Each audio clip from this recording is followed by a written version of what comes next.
માતાજી, જય ગિરનારી અને નવા બ્લોગમાં ફરીથી અમારું સ્વાગત છે અને હું છું તમારી સાથે. અને અત્યારે એને મમ્મી ગયા છે બહાર. 10 વાગ્યા છે અને પૂજા દીદી કામ કરે છે. Good morning. એલા શું થયું? Good morning. Good morning. Hello, વાગી ગયા છે 12 અને જો હું આવી ગઈ છું રસોઈ બનાવવા. અને જો આજે તો આપણે બટાટાનું શાક બનાવવાનું છે એટલે બટાટા સુધારાઈ ગયા છે અને જો તેલ આવી ગયું છે.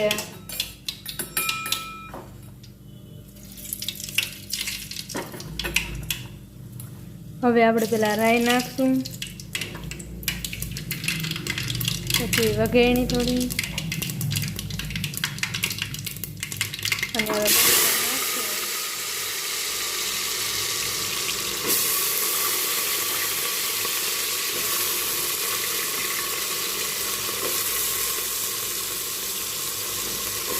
હળદર ને મીઠું નખાઈ ગયું છે અને જો હવે મરચું નાખવાનું છે. એટલે હવે આપણે શાક બનાવી લઈએ અને પછી ફટાફટ રોટલા બનાવી લઈએ, પછી આપણે બપોરો કરવા બેસી જઈશું. તો હાલો હવે હું રસોઈ બનાવવા માંડું ફટાફટ, એટલે જલ્દી રસોઈ બની જાય તો જલ્દી બપોરો કરવા બેસી જવાય. ગુડ ઇવનિંગ ગાઈઝ, અત્યારે વાગી ગયા છે 4:30 અને જો સરસ મજાની રેકડી ભરાઈ ગઈ છે અને આજે તો પાલક બહુ સરસ મજાનો આવ્યો છે અને બહુ જાજો છે અને ડુંગળી પણ આવી ગઈ છે સરસ મજાની અને કોથમીર આજે તો આવી છે, જો સરસ મજાની આવી ગઈ છે મસ્તની જોરદાર.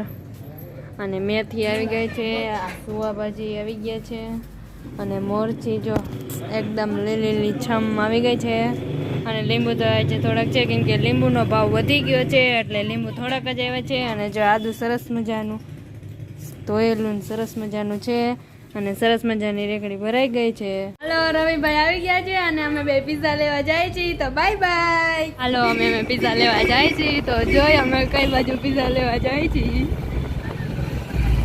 અમીરા એવો તો આવી આવી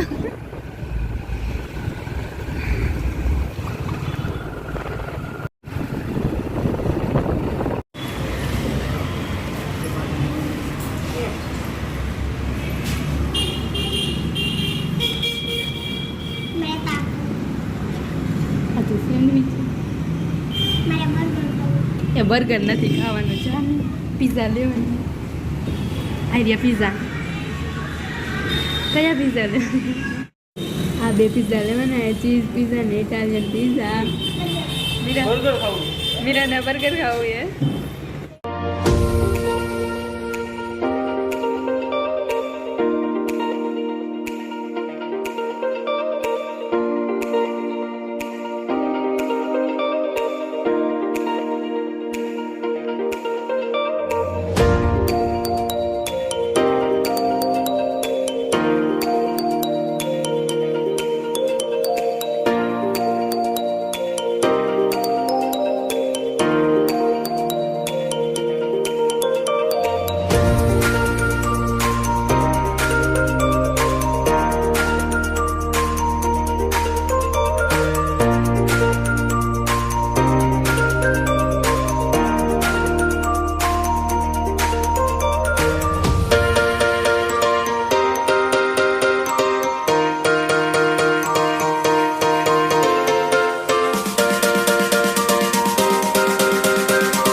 હાલો જો પીઝા લઈ આવી અને જો બધા પીઝા ખાવા બેસી ગયા એ કાઢવાને બહાર કાઢ આ ચીઝ પીઝા છે ને ઇટાલિયન પીઝા છે અને જો આ મીરાટુ બર્ગર લીધું છે અને જો બધા પીઝા ખાવા બેસી ગયા છે જો આ બધા પીઝા ખાવા બેસી ગયા છે પૂજા દીદી કેવા હે પીઝા ને હા દીદી જો આ બધા પીઝા ખાવા બેસી ગયા છે ના મન ન ખાવ તમે બધા ખાઓ યાર બધાને તો બોલાવો પીઝા ખાવા એકલા એકલા હું ટૂસો ઓ વોટ્સઅપ બ્લોગર બધાને બોલાવો બધા હતા પીઝા એ બેનું કેવા હતા મસ્ત મજા આવી ગઈ એ મજા આવી ગઈ તો હવે વિડીયોનો એન્ડ થાય છે જો તમને વિડીયો પસંદ આવ્યો હોય તો વિડીયોને લાઈક કરજો શેર કરજો અને સબસ્ક્રાઇબ કરજો અને વિડીયો કેવો લાગે કમેન્ટમાં જરૂર કહેજો કાલે આપણે મળશું એક નવા વ્લોગ સાથે તો બાય બાય